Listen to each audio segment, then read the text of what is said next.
श्री महाराज जी के चरणों में मेरा प्रणाम, श्री माँ के चरणों में मेरा प्रणाम, आप सबको मेरा प्रणाम।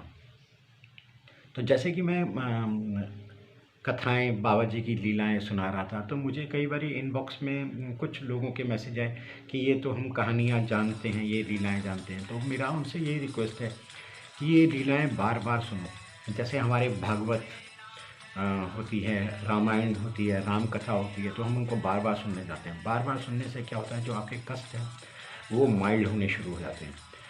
ये मेरा अपना अनुभव है। तो इसलिए मैं कहता हूँ ये लीलाएं बार बार सुने, आपके कष्ट माइल्ड हो जाएंगे। तो आगे की लीला शुरू करते हैं। एक बार क्या हुआ, ये लखपत सिंह रघुवंशी जी एक रात को अपने घर में बेड पे लेटे हुए थे, बड़े बेचैन थे।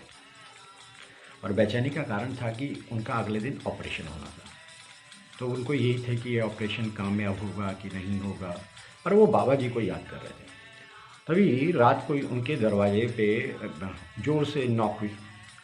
तो वो सब घबरा गए, पूरे घर वाले घबरा गए कि कहीं कोई डाकुओं ने सीन तो नहीं लगा लिया है, कुछ ऐसा। पर फिर परिवार वालों ने निश्चय किया कि हम खोल देते हैं, दरवाज़ा खोल देते हैं।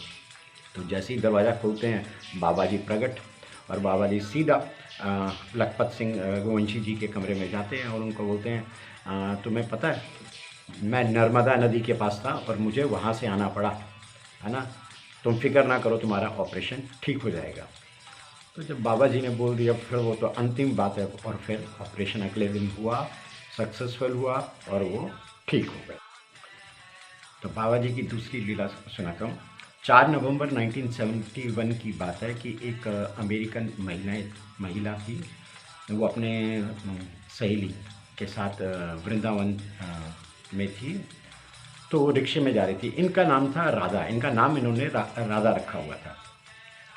और रिक्शे वाला जो था वो बहुत तेज़ गति से जा रहा था, और राधा जी ने डर के मारे अपनी आंखें बंद कर ली। और ऐसी अवस्था में उन्हें बाबा के दर्शन हुए और उनको ऐसा कहा कि उन्होंने कहा कि बाबा जी ने उनको कहा कि एक्सीडेंट होने वाला है, छलांग लगा दो। और मैंने तुरंत वही किया, और बड़े ठंडे दिमाग से, बिना किसी हेजिटेशन के। अच्छा, कुछ लोगों ने तो, राह चलते लोगों ने तो मुझे देखा होगा कि ये कितनी पागल औरत है। पर क्या हुआ कि जैसे ही वो रिक्शा क्रॉसिंग पे पहुंचा और सामने से एक रिक्शा आया और दोनों भिड़ गए। तो जो उनकी सहेली थी, उनको थोड़ी सी चोट आई, पर वो फर्स्ट एड के बाद उनको ठीक, मतलब उनको जाने दिया। तो मैंने देखा कि ये हुआ कैसे। मैं कुछ बता ही नहीं पा रही थी कि कैसे हुआ। तो मेरे को, फिर हम आश्रम पहुंच गए और मैंने सोचा बाबा जी ने ये इतनी जल्दी मेरे को मैं कैसे बच गई। तो मैंने बाबा जी के पास जाके बाबा जी को थैंक यू बोलने की कोशिश की कि आपने, और बताना चाहा कि मेरे साथ क्या क्या हुआ। पर बाबा जी ने हर समय वो चीज़ को टाल दिया, वो सुनने को टाल दिया।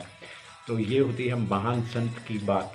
बाबा अपने भक्तों के लिए कुछ भी कर जाते हैं, और फिर निस्वार्थ निस्वार्थ निस्वार्थ निस्वार्थ कर जाते हैं। तो ऐसी ही बाबा जी की लीलाएं और सुनाता रहूँगा। हनुमान चालीसा पढ़िए, सुंदरकांड पढ़िए, नहीं पढ़ सकते तो सुनिए, बहुत फ़र्क पड़ता है। तो अगले वीडियो में मैं और आपको बाबा जी की लीलाएं सुनाऊंगा, है ना। बाबा जी के श्री चरणों में मेरा प्रणाम, श्री माँ के चरणों में मेरा प्रणाम, आप सबको मेरा प्रणाम।